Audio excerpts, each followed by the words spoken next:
In the MPSC mains exam 2020, very simple questions came in building material. Most of the questions are memory oriented question.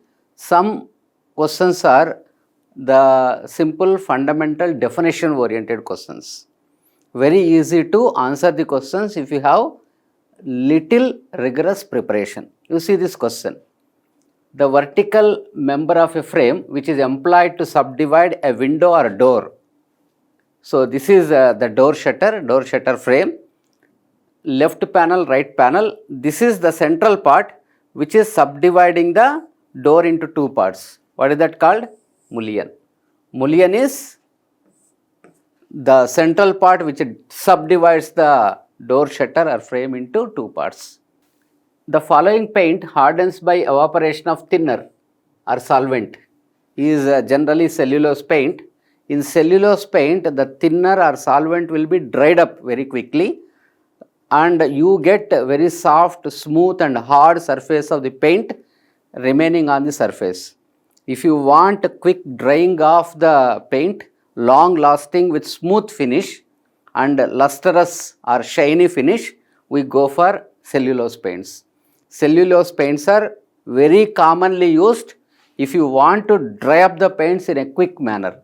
Immediately after you spray or brush it on the surface, the solvent dries up, you get the hard surface remaining on the surface. So, answer is the second option, Bombay, B. Look at the question. A pneumatic caisson in a structure used in foundation work which is open at top as well at bottom. Various options are given. Actually, caisson is used as foundation for bridge piers. The bridge is generally constructed in sandy soil. Especially in sandy soil, if you want to construct a foundation for a pier or a pillar, we use caissons. There are different type of caissons you might have come across. The normal caisson and this is pneumatic or pressure caisson. With hydraulic pressure, you sink the caisson into the sandy soil. So, you see here, this is water is running and sandy soil will be there. If you want to sink the caisson, this caisson is a pressure caisson or pneumatic caisson which is, you see, closed on the top and open at the bottom. And you supply the pressurized air you supply inside, so that inside the pressure will be built up and whatever might be the workspace, the sandy soil will be thrown away, will be taken out. You can sink the caisson with the help of the pressure. That's why it is called as pneumatic caisson. As workspace is on the bottom side, bottom must be open. To build up the pressure, top must be closed, completely sealed. So, the suitable option for this is open at bottom and close at the top. The answer is option B. Look at the question. By using which materials can resilient floors can be made?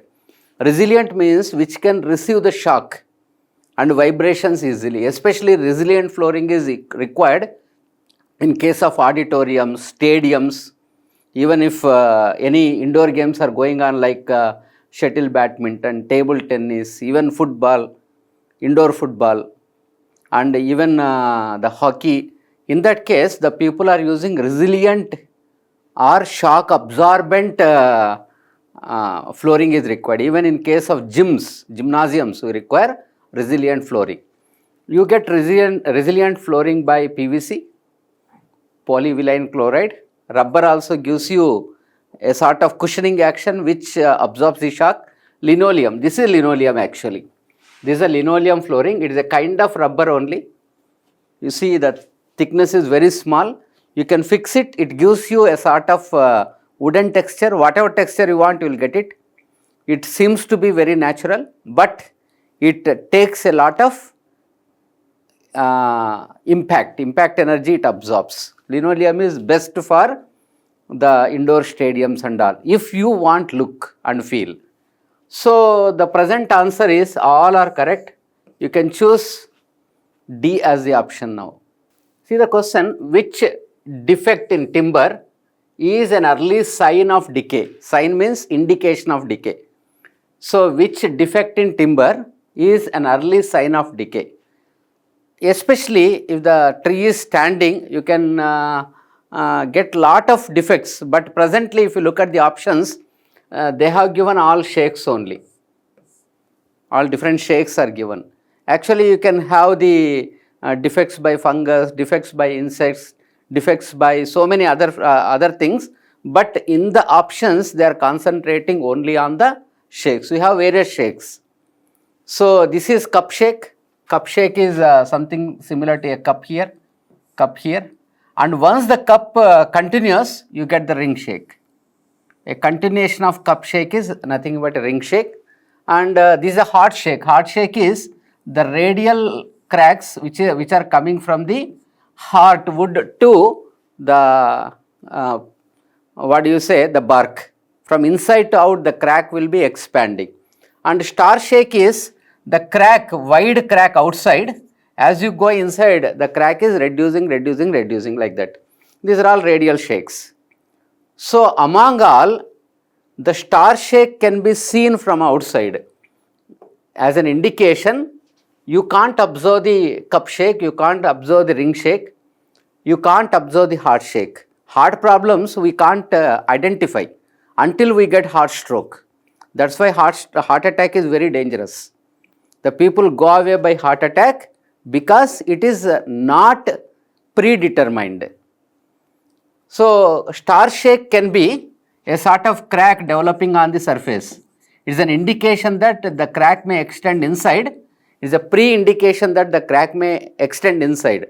So just by looking at the tree from outside, you can identify there is something going on.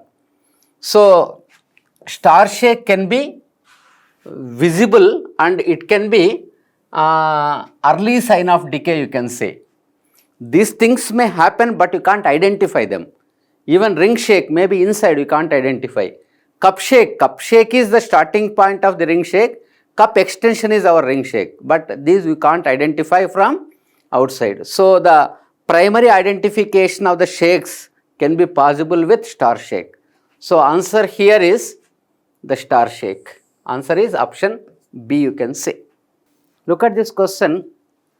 Normally, what should be the height of building for which fire elevator or fire lift must be provided?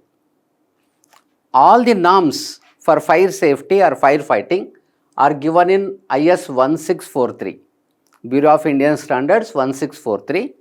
As per 1643, the building, normal building with a height more than 18.5 meter is to be provided with a safety elevator, fire safety elevator or fire safety lift. More than 18.5 meter compulsory fire safety lift is required as per the code. Now we need to choose among the options. So above 15 meter elevator is required, more than 25, more than 40, more than 50 meter the fire lift is required. So among this, which is the better option we need to choose? 18.5 is not there. So better you fix the answer to option A. Once the building height is more than 15 meter, then you require fire safety elevator. If you are providing more than 15 meter, the fire safety elevator, you can satisfy this requirement. By chance, if you are providing elevator for building height more than or equal to 25 meter, this condition may be skipped and the fire people will come and inspect you and say that you are not following the requirement, you are not following the rules. They won't give you the permission for occupancy. So among this, the best option is option A. Above 15 meter, you require fire safety lift. Look at the question. The water seal in traps, any kind of water traps, varies from. If you look at this water trap, it can be used for water closet or any other water trap which is used in plumbing works. This is a water seal. The height of the water seal is from this is a U trap, from the bottom of this to the top of water level. And as per Indian Code of Practice, the minimum height of the water trap should be ranging from 3 centimeter to 7.5 centimeter, so that you get flushing action and you avoid the the foul gases and all entering inside. You can make it as a sealant, you can make it as a water seal, 3 to 7.5 centimeters. So, the direct answer is option D. The very common question, the specific gravity of building stones. The specific gravity of building stones should be more than 2.5. Usually 2.5 to 3 will be the common specific gravity of building stones. Specific gravity of density is nothing but density of the stone divided by density of the water. The usual range is 2.5 to 3. So, more than 2.5 is very commonly required. See this, if dash constituent is in excess in the brick earth, that makes the brick brittle. Whether it is a brick or a cement, the excess of silica will make it as brittle. So, silica content, sand content, if it is excess, it becomes brittle. It breaks with sudden loading.